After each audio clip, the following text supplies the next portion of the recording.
I feel like I don't often throw the word choice paralysis around when I think of why it's so hard to pick to do one thing and enjoy that one thing. But I think it's something that I struggle with a lot more than I realize. Hello, it's Gabe. It's been a minute. I would have liked to have made another video sooner than I am. To be quite transparent with you, been dealing for the last probably month and a half or so with some pretty intense anxiety, if you will. So I've been working through that, doing much better, and I'm really looking forward to kind of getting back into a good rhythm and creative swing. Back in December, during Christmas break, I had some vacation time up.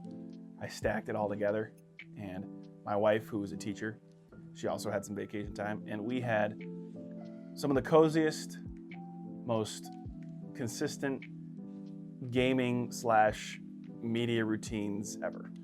We were watching movies, we were reading books, we were playing video games.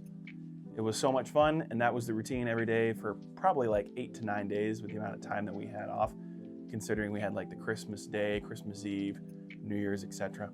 But since then, I really haven't found that kind of consistent enjoyment of games or hobbies in general in a while. I spend a lot of my time here at work because it's my job, but mosquito, there's a bug. I just wanted to kind of talk about a little bit of why it's so hard for me to choose sometimes to do, and maybe share with you ways that have been improving my ability to choose and the perspectives and the thought processes that I have to allow myself to take the pressure off and just kind of enjoy what I know I love doing. First and foremost, the thing that I'm recording on right there, that thing is the killer of creativity and the killer of, I think, motivation and self-discipline. I can sit there and I can doom scroll till my heart's content, and the reality is you can't have any content in it because that's why it's doom scrolling. You're constantly searching for the next thing to engage your brain in that, peak entertainment phase, that dopamine phase. One of the things that is so hard about putting down my phone is I use my phone for a lot of work resources. I do a lot of social media work, and as well as it's my contact information for a lot of people that need to get a hold of me. I have an office phone here, but that's not really all that used in terms of contacting me on a daily basis because people text me and stuff like that. So that is one of the hardest obstacles, is getting rid of that thing. I really owe only one person my utmost respect and attention on my phone, and that's my wife. And quite honestly, if I were to have a sit-down conversation with her and say, hey, why don't you just call me from here on out, then she would do that, and I could spend a lot less time on my phone. But I think my brain melts all day long, and when it's time to maybe engage in an activity or a video game that I want to play, I kind of don't feel the way I feel when I scroll, so it shuts down my desire to want to play anything or do anything, really. Number two, this is kind of self-inflicted a little bit, but it is mainly the fact that I kind of went on a collecting spree a little bit. I really like a lot of things about gaming. I like consoles, I like physical media, I like different types of consoles and different games and different thoughts and stuff like that. And so kind of sharing with you a little bit of what I have. This is a Steam Deck OLED. This is the new Nintendo 3DS XL. One of the coolest consoles ever, and yet one of the worst names you could probably ever come up with. This I got on launch day, I pre-ordered it, is a Nintendo Switch 2 in a Switch case, or a kill Switch case. This thing's awesome. This is just Lord of the Rings in book form. I finished the first one and felt very accomplished. I got through the second one all the way up until like the second half of the book is what it's called, and I've gotten barely through one chapter. The amount of accessibility that I have to so many different ways to be entertained also makes it equally as hard to pick what to do. And sometimes and this thought's just coming to me as I'm thinking about it, it would be better to just pick something and miss out on others than miss out on it all and end up not picking anything.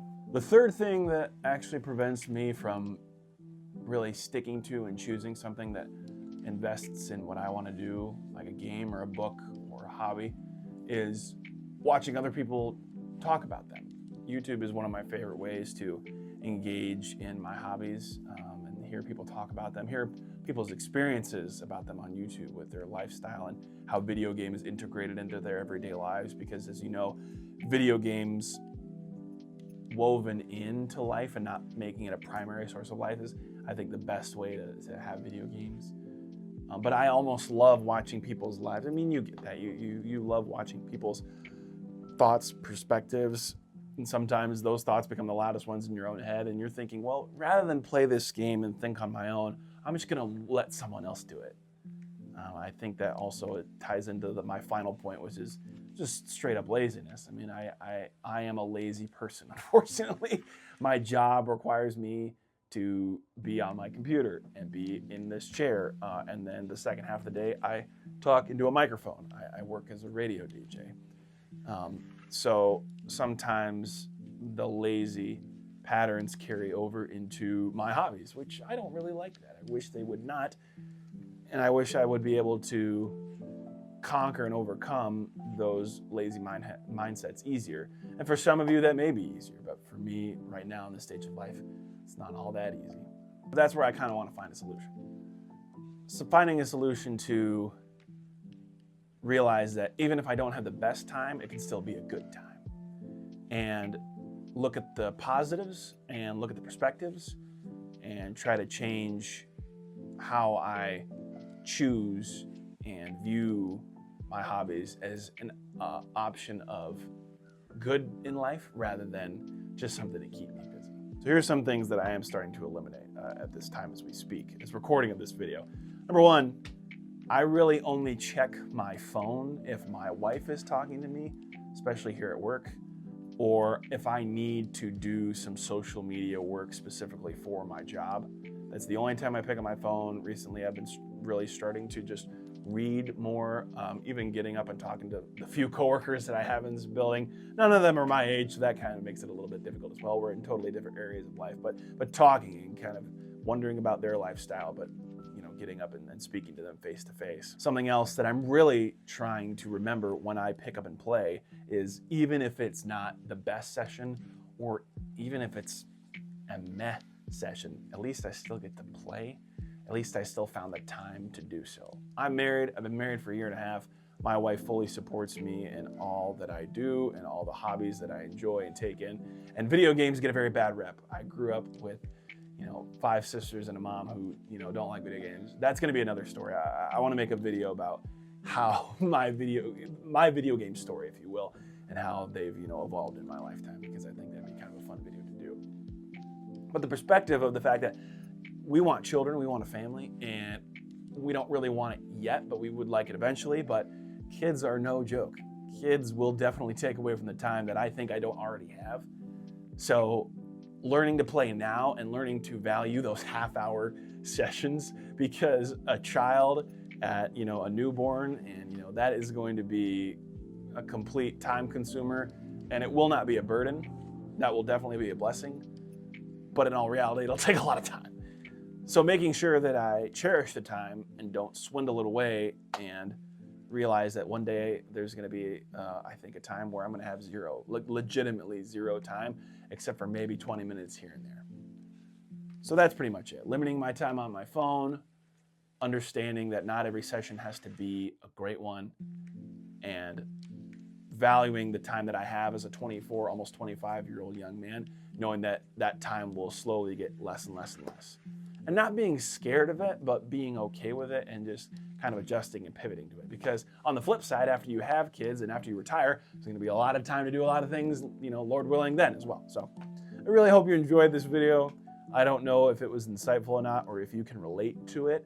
But if you can, would love to hear from you, because one of the coolest things I think about the YouTube community, especially in the gaming sense when it comes to healthy habits of gaming, As a lot of us are kind of going through the same thing. So it'd be cool to relate and hear about your story and hear what games you're playing as well. So anyway, I'm going to go play a game or read a book. Technically, I'm still on the clock, so I probably should go back to work. So bye.